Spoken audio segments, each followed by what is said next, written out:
Hey, what is up guys, and welcome to the first episode of Yay or Nay. The series is going to be based off of what I think of a video game and whether it's worth its price point or not. Today we're going to be looking at Battlefield 4, the most current to date Battlefield shooter of the series and one of the most hyped up games of 2013, but now it's 2014 because it's about 5 or 6 months after release. So right off the bat, when I booted into my first game, I didn't get to boot into my first game because the server took so long to load the damn map that by the time I got in, it had already ended, which is a big, sad face. I was really looking forward to my first game being that awesome experience, and then, you know, there's always going to be that one thing that kind of ruins a game for you. But it didn't ruin it for me. I got into my second game plenty fine, so I'm pretty sure it was just a server. I know it wasn't my computer, it was just a server or the game itself, whatever the case may be.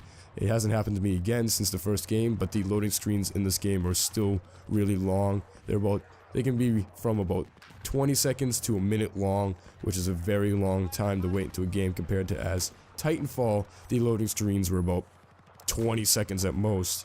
And one thing that I've definitely noticed in this game is that the gunplay is a lot different from Call of Duty or Titanfall or other first-person shooters. The guns feel really heavy. You feel like you're actually running around with a rifle, and it feels really, not sluggish, but it definitely feels as though the gun has weight to itself instead of when you're in Call of Duty or Titanfall, the guns feel really quick and responsive, which could be a downside to others or a plus side to people who are looking for that realism factor. The other thing that I absolutely loved about this game is that as soon as I booted into that first game, the sounds of the guns in the Battlefield were, get it, Battlefield? Anyways, the sounds were absolutely amazing. They were orgasmic. They tickled the shit out of my pickle. That's how amazing those sounds were.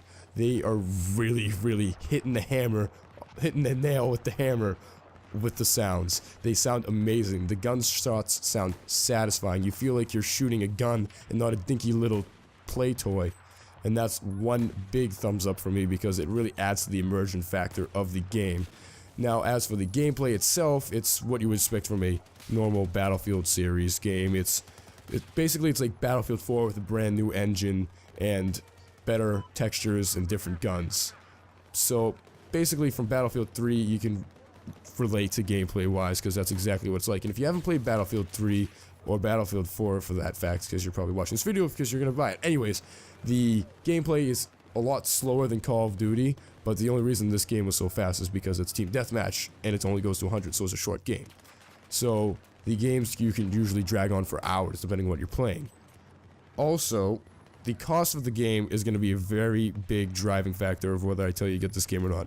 I got mine for $30 off G2A.com, which is a pretty good deal in my opinion for this game, considering on Origin it's $50 or $60. Now, I'm going to tell you this right now. If you're going to get it off Origin for $50 or $60, I'm going to tell you no, don't get it. The game is still slightly buggy and does have frame drops to below 50 frames, which goes low enough where I can sense a frame drop, which I do not like. I have a 780 Ti in my system, which is the world's strongest single GPU.